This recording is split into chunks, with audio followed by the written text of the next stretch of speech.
자, 우리 오늘 이사야 19장 첫 메시지가 뭐라고 시작하나 한번 볼까요?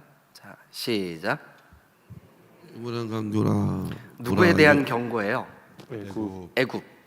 애굽에 관한 경고라. 어제는 누구에 대한 경고가 있었죠? 구스는 오늘날 어디라 그랬죠? 에티오피아, 그죠? 네. 그런데 이 오늘 19장에는 애굽에 관한 경고라. 애굽. 여러분 오늘날 그러니까 이 성경의 애굽이 오늘날은 어디예요? 이집트예요. 이집트. 네, 이집트. 그 이집트에 가본 일이 있었습니다. 저는 한 번밖에 못 가봤는데 요즘은 벌써 한 5, 6년 전부터 한국 사람들이 이집트를 들어갈 수가 없어요. 외교부에서 여행 금지 구역으로 이렇게 선정이 돼서 들어가지를 못해요. 그랬던 이유 중에 몇 가지가 있는데 그 중에 하나는 이집트가 지금 정치적으로 굉장히 혼란한 기간을 지나고 있어요. 그래가지고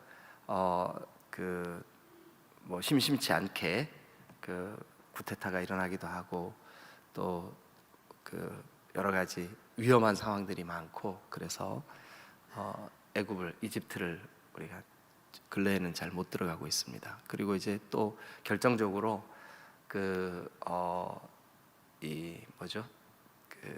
성지순례를 가셨던 분들이 애굽에서 모세와 이스라엘 백성들의 출애굽 여정, 이 수르 광야를 쭉 지나오면서 시내산까지 가는 그 여정이 광야예요.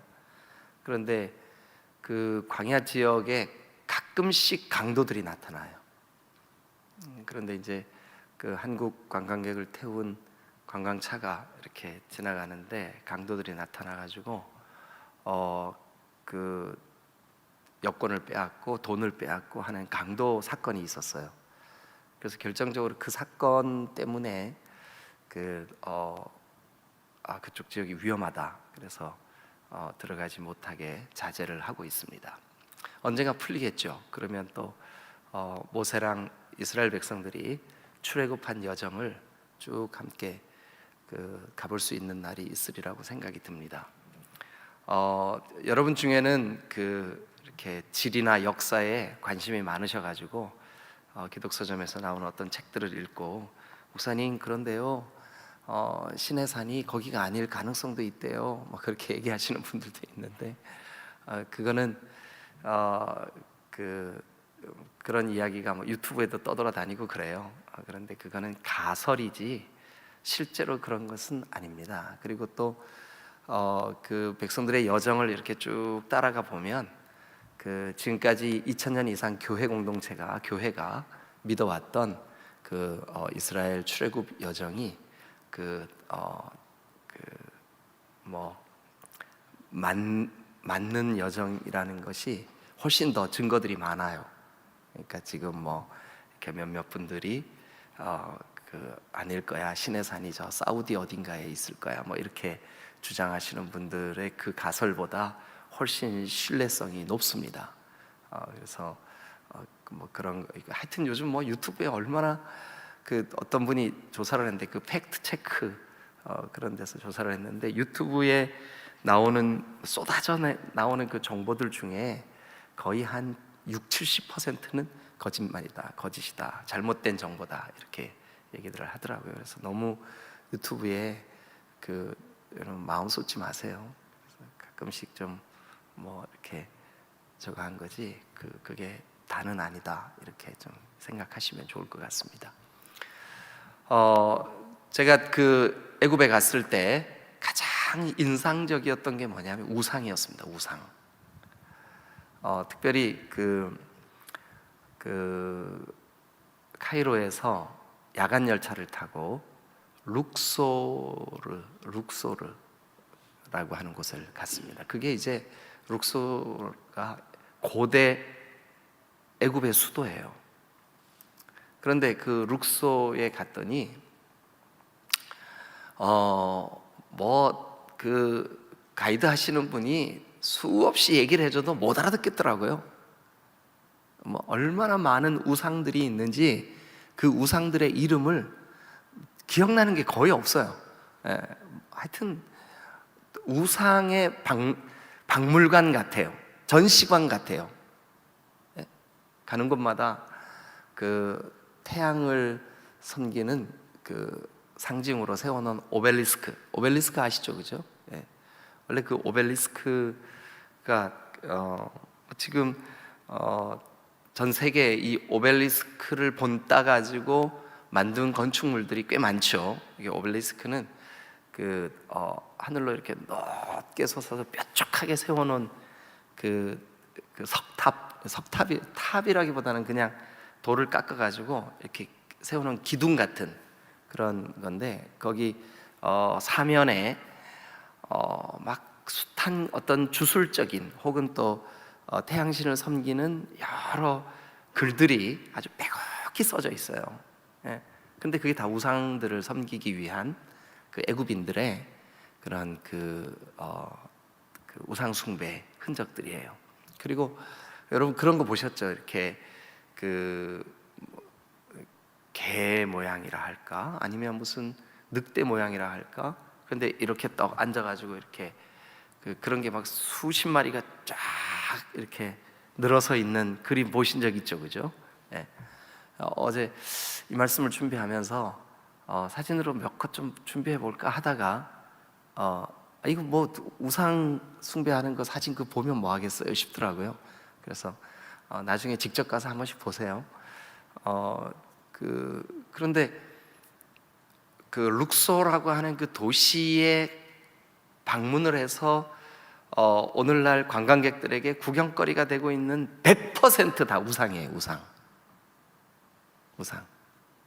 야, 우상이 많아도 어떻게 그렇게 많냐고요. 그런 나라가 어디냐 하면 애굽이에요. 애굽. 그리고 이제 또 하나, 여러분 이 애굽은 이제 제가 그 카이로에 있는 이집트 국립박물관을 갔는데 그 세계 3대 박물관 중에 하나라고 그러더라고요. 그런데 그 어마어마한 그 박물관에 유물들이 막 쫙 전시가 돼 있어요. 뭐 미라 이런 것도 전시가 돼 있고. 그런데 우리는 경주 같은 데 가가지고 이거 1000년 됐대. 그러면 우리 어때요? 1000년이나 됐어? 막 이러잖아요, 그죠? 근데 그 애굽의 박물관에는 이거 5000년 됐대. 에게 겨우 5000년? 이게 이집트의 특징이에요. 그러니까 그 사람들의 그 역사. 그래서 여러분 세계 4대 문명의 발상지 그러면 어디예요? 거기 저기 여기, 그 다음에 이집트의 나일강 문명, 그죠? 예. 근데 이런 대목에서 좀 웃어야 되는데 왜 그렇게 되게 무표정하시, 화나신 분들 같아요. 이렇게 심각하세요? 예. 근데 이제 그 세계 4대 문명의 발상지 중에 한 곳이 바로 이 이집트의 나일강 문명이에요. 예. 그러니까 이 나일강 주변에서 문명을 일으킨 이 사람들, 우리의 조상들은 인류의 문명을 발생시킨 사람들이야. 이 자부심이. 그리고 우리는 아주 지혜로운 사람들이야. 근데 실제로는 어때요?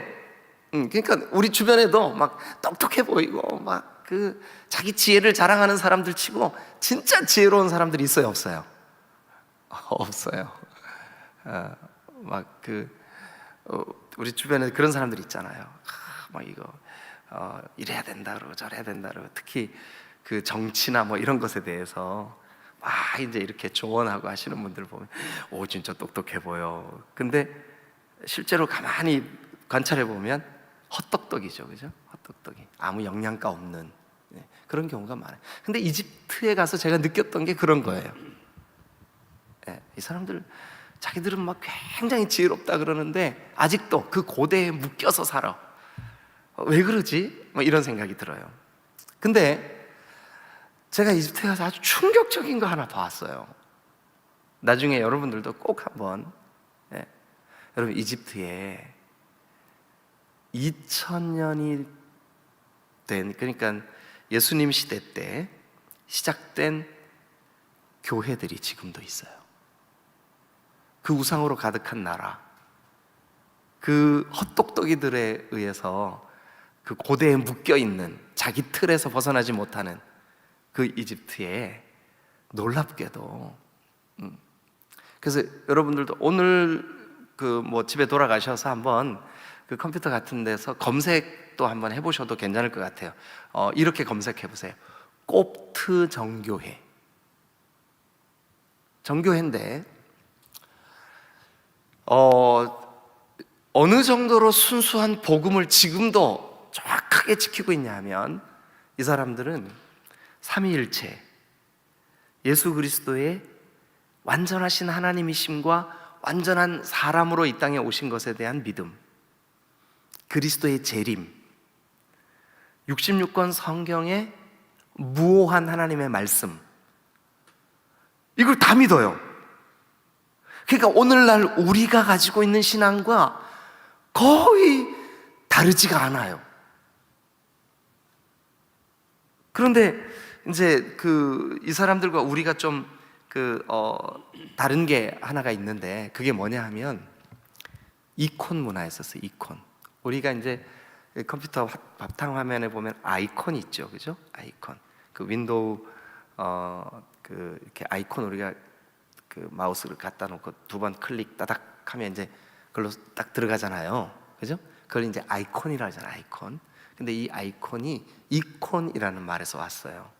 근데 그 이콘이 뭐냐 하면, 여러분들이 이해하기 쉽게, 여러분, 그 고대 사람들은 오늘날처럼 이렇게 특별히 우리 대한민국 사람들이 글자를 읽고 그 글자의 의미를 이렇게 알고 하는 뭐라 그러죠? 이거 교육률이 다른 세계 많은 나라들보다 좀 높은 편이에요, 대한민국이. 그런데 1500년, 2000년 전에 이집트뿐만 아니라 세계 여러 나라들이 글을 읽을 줄 아는 사람들은 백성들 가운데 그렇게 많지가 않았어요. 어떤 자료에 의하면 전 백성의 5%도 안 됐다 그러는 자료들도 있어요. 글을 읽을 줄 아는 사람들이. 그러니까 초기 기독교는 이 그림으로 복음을 설명하고 성경을 설명하는 그런 일들이 많았어요. 그래서 예배당 옆에 천지창조부터 출애굽 사건, 사사기 때의 그 엉망이 됐던 죄, 그런데 그들을 구원하는 사사들, 룻기에서 다윗이 태어나는 이야기, 사무엘 선지자, 다윗과 골리앗, 그리고 다윗의 아들 솔로몬, 그 나라가 분열돼서 북쪽 이스라엘과 남쪽 유다, 북쪽의 멸망, 그리고 남쪽 유다가 바벨론에 멸망하고 포로가 돼서 돌아와서 성전을 재건하고 메시아를 기다리다가 예수님의 탄생, 이런 것들을요 예배당의 그림으로 쫙 이렇게 여기까지, 그래서 주님 다시 오실 것에 대한 기대까지 그림으로 예배당에 다 그려놨어요. 그래가지고 성도들이 예배할 때 설교는 못 알아듣는데 그 그림은 이렇게 눈으로 보면 다 이해가 돼. 오, 이렇게 돼서 이렇게 됐구나. 이걸 갖다 뭐라 하냐면 이콘이라 그래, 이콘. 근데 그 곱트 정교회에 갔더니 이 이콘이 어마어마하게 뭐 이 천정도 전부 다, 그런데 그런 그림들이 막 1500년이 되고 1600년이 되고, 그래서 지금은 아주 중요한 유적이 되고, 그런데 7세기경에, 그러니까 600년에서 700년 그 사이에 이 이집트가요, 애굽이 이슬람 정책을 폈어요. 그래서 그 나라 전체가 우리는 이슬람이다 이런 정책을 폈을 때 기독교인들을 어마어마하게 박해를 했어요. 근데 그때 그 죽음과 박해 속에서도 복음을 꼭 붙잡고 그 이콘을 통해서 성경을 묵상하면서 그 수도원을 만들고 그 죽음과 환난을 피해 가지고 동굴 같은 데 숨어 들어가고 했던 그 곱트 정교회가 지금도 남아 있는데, 여러분 충격이었어요. 왜 그러냐면 이 곱트 정교회가 애굽에 정말 그 많은 그리스도인들이 신실하게 성경적인 신앙을 가지고 복음을 지키면서 사실 제가 이집트를 가보기 전에는 이 정교회나 이런 것에 대한 선입견이 있었어요. 우리 그 성경대로 하고자 하는 이 기독교, 이 뭐랄까요, 그 신교의 그 신앙 가치관과 좀 달라, 이런 생각이 있었어요. 근데 가서 보니까 이 사람들이 삼위일체를 믿고 성경의 무오성을 믿고 예수 그리스도의 신성과 인성을 믿고 그리스도의 재림에 대한 기대를 가지고 신앙생활을 하고 있는 거예요. 그래서 우리가 믿는 신앙 고백과 다르지가 않네. 반가운 소식은 이 이집트 곱트 정교회가 그 세계 기독교 여러 개신교회들과 요즘 활발하게 교류를 시작하고 있다, 이런 그 뉴스를 기독교 신문에서 접했어요. 자, 세 가지. 제가 무슨 얘기했어요? 애굽에 갔더니 뭐 하나에서 10까지 전부 다 뭐더라? 우상이더라. 근데 애굽인들은 지금도 헛똑똑이 자기들의 지혜를 자랑하고, 뭐 이거 우리 주변에도 그런 사람들 많아요. 막 지혜로운 척하는데 내실이 없어. 인격적으로 별로 성숙되지가 못해. 그래서 주변 사람들에게 존경받지 못해. 그런 사람들 많죠, 그죠? 근데 애굽이 딱 그래요. 그 다음에 세 번째 무슨 얘기 했어요, 제가? 곱트 정교회 얘기했죠. 이 사람들이 다 거기에 우상으로 가득한 줄 알았는데, 지금 21세기 2000년쯤 교회 역사가 지난 다음에 가서 보니까 그 순수한 복음을 지키는 교회들이 오히려 그 안에 자체적으로 핍박이 있고 환난이 있는데도 부흥을 경험하고 있더라. 세 가지 얘기했어요. 자, 여러분 우리 이제 19장으로 한번 가보시자고요. 19장 1절을 한번 보세요. 다 같이 한번 같이 읽어주세요. 시작. 애굽에 관한 경고라. 보라, 여호와께서 빠른 구름을 타고 애굽에 임하시니 애굽의 우상들이 그 앞에서 떨겠고 애굽인의 마음이 그 속에서 녹으리라. 자, 그러면 애굽에 관한 경고라. 애굽, 너 하나님이 너를 심판하실 거야. 애굽, 네가 그 열국 가운데 교만을 떨고 네가 마음이 높아져 있어 하고 하나님이 경고하시는 거죠. 그런데 1절에 보니까 애굽에 관한 경고라 하시면서 중간에 애굽에 뭐가 그 앞에 떨겠고, 우상들이. 그러니까 애굽의 우상에 대한 경고예요, 하나님께서. 애굽이 이제 멸망할 거다. 애굽을 하나님이 심판하실 것이다. 애굽, 네가 심판받는 이유는 이것 때문이다. 뭐 때문이래요? 우상 때문이다, 이거죠. 우상 때문이다. 그들의 우상은 2절, 내가 애굽인을 격동하여 애굽인을 치리니. 애굽인을 격동하여 애굽인을 치리니. 그러니까 너희들 안에서 내분이 일어나겠고, 너희들 안에서 전쟁이 일어나겠고, 너희들 안에서 살인이 일어나겠고, 너희들 안에서 멸망이 일어나겠고. 근데 그 멸망하는 원인이 지금 1절에서 뭐 때문이래요? 우상 때문이래요. 우상. 근데 그 우상 때문에 너희가 멸망한다는 그 이야기가 3절 보세요. 애굽인의 정신이 그 속에서 쇠약할 것이요. 그 우상 때문에 그들의 정신세계가 아주 쇠약해지겠다는 거예요. 그의 계획을 내가 깨뜨리리니 그들의 우상과, 여러분 우상 숭배가 있는 곳에 반드시 있는 게 뭐냐 하면 마술, 신접한 자, 요술객, 이런 것들 이런 것들 하나님께서 그들의 정신을 쇠약하게 하고 그들이 애굽인이 격동하여 애굽인을 치게 되는, 그러니까 내분이 일어날 것이고. 근데 이 원인이 다 뭐래요? 우상 숭배 때문이래요. 우상 숭배.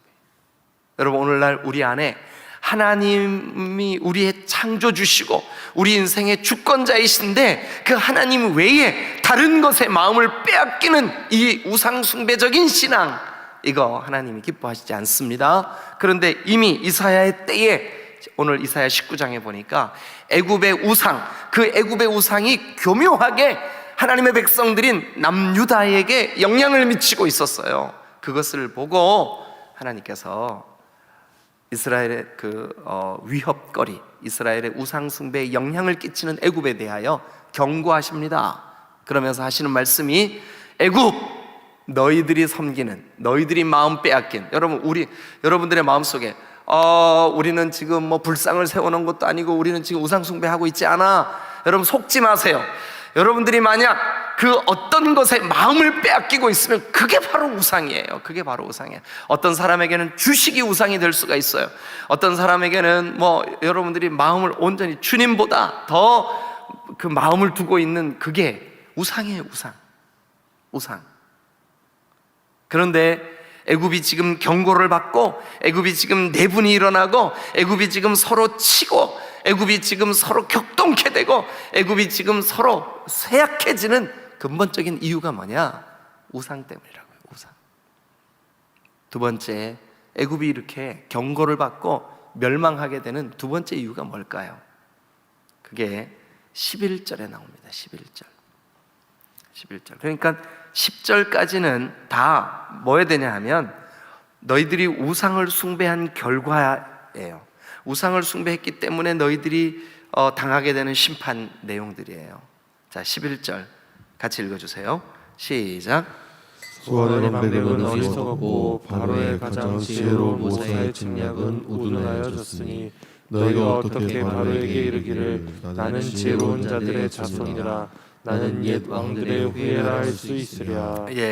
참 어떻게 이렇게 정확하게 이사야 때에 그들이 가지고 있는 그 역사, 그들이 가지고 있는 문명의 발생지라고 하는 어떤 교만, 그리고 그들 스스로 나는 지혜로워 하면서 지혜롭지 못한, 근데 이게 애굽에만 문제겠냐고요. 오늘 우리는 어때요?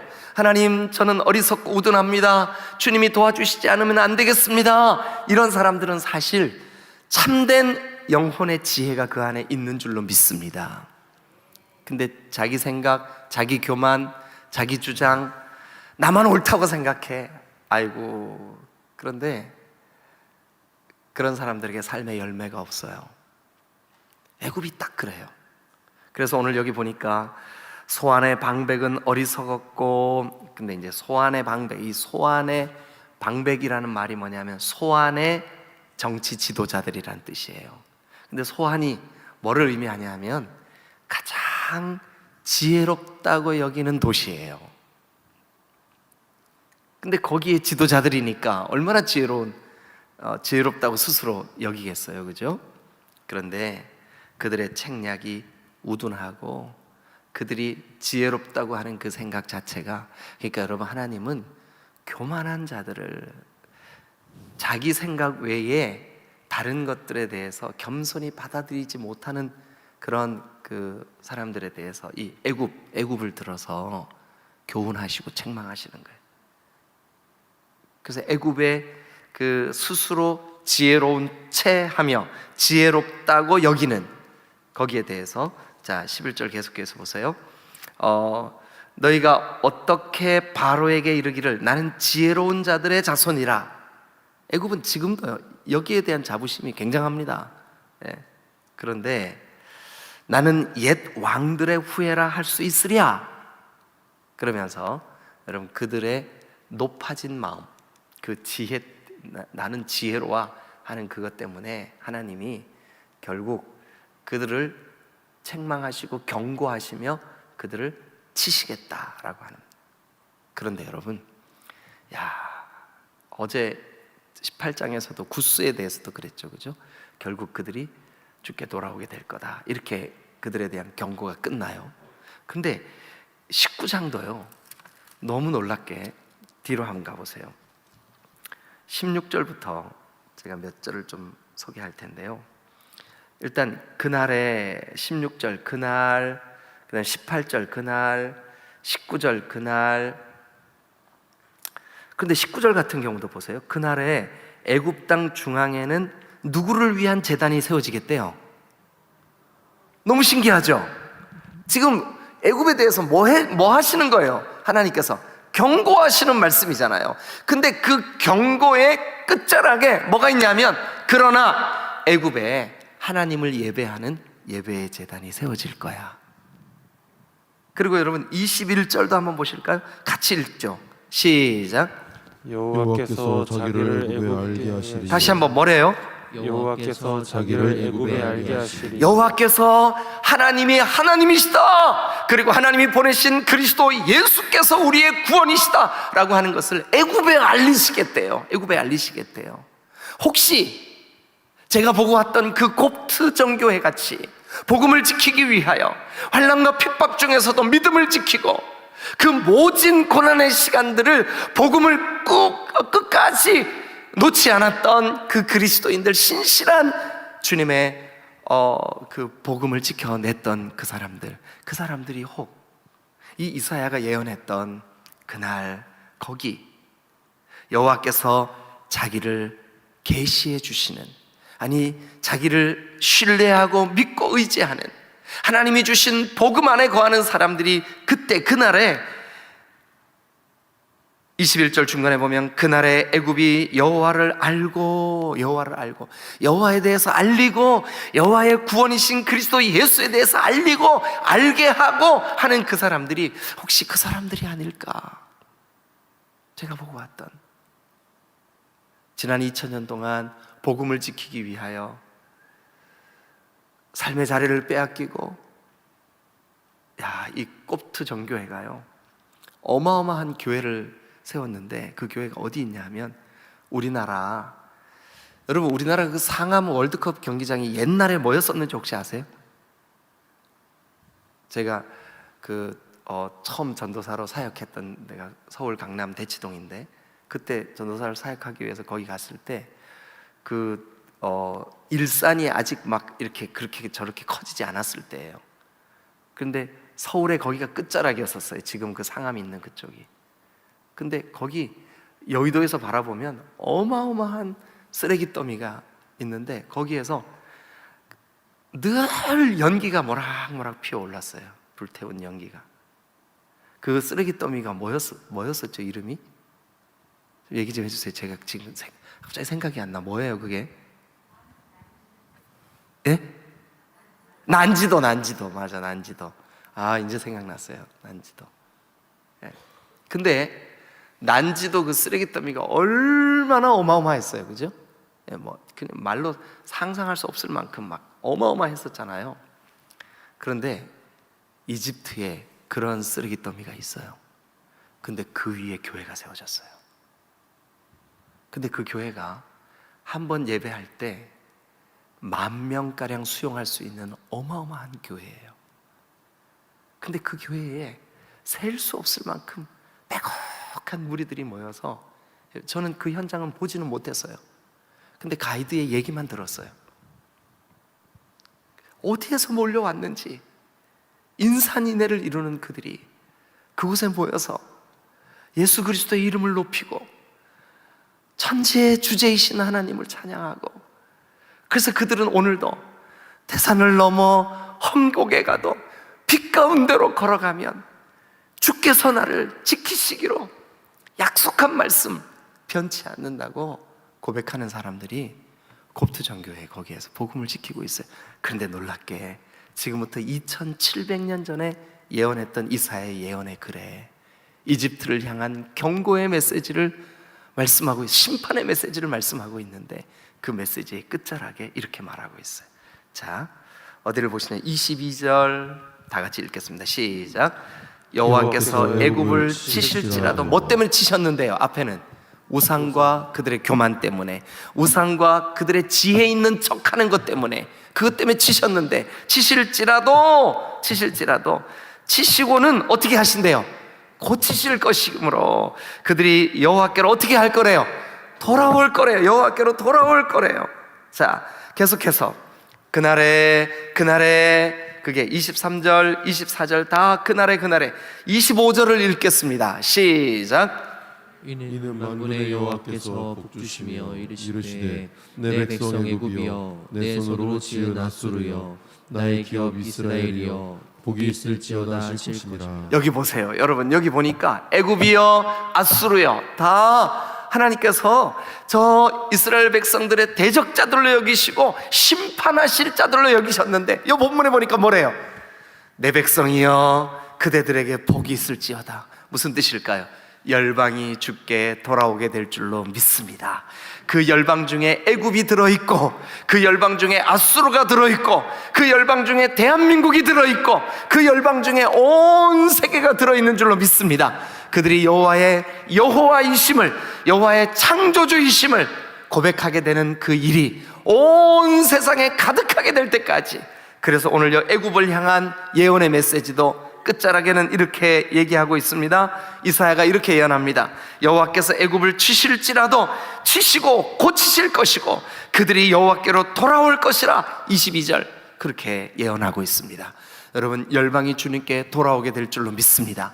그 열방이 돌아오는 일에 우리 디딤돌교회도 작은 모퉁이의 한 부분이라 할지라도 쓰임받는 열방을 향한 선교적인 교회가 될 수 있기를 주님의 이름으로 축원합니다. 할렐루야, 할렐루야. 오늘 애굽에 대한 경고, 여러분 이 이사야의 경고의 말씀, 우상과 그들의 교만, 우상과 그들의 지혜를 자랑하는 그 스스로 지혜롭다고 하는 그런 그 어리석음, 그것을 심판하시는 하나님이 본 마음이 뭐냐 하면, 그러나 내가 그들을 고칠 거야, 그들을 내가 복 줄 거야, 그들을 내 백성이라고 할 거야. 여러분 우리가 지난주 단기 선교를 다녀오면서 그곳에 있는 그 영혼들과 우리가 전혀 다르지가 않아요. 우리와 똑같아요. 주님이 사랑하시는 우리의 형제요 자매들인 줄로 믿습니다. 그런 마음으로 우리가 열방을 섬기고 선교사님들을 섬긴다면 주님 틀림없이 우리 교회를 축복하실 줄로 믿습니다. 기도하시겠습니다.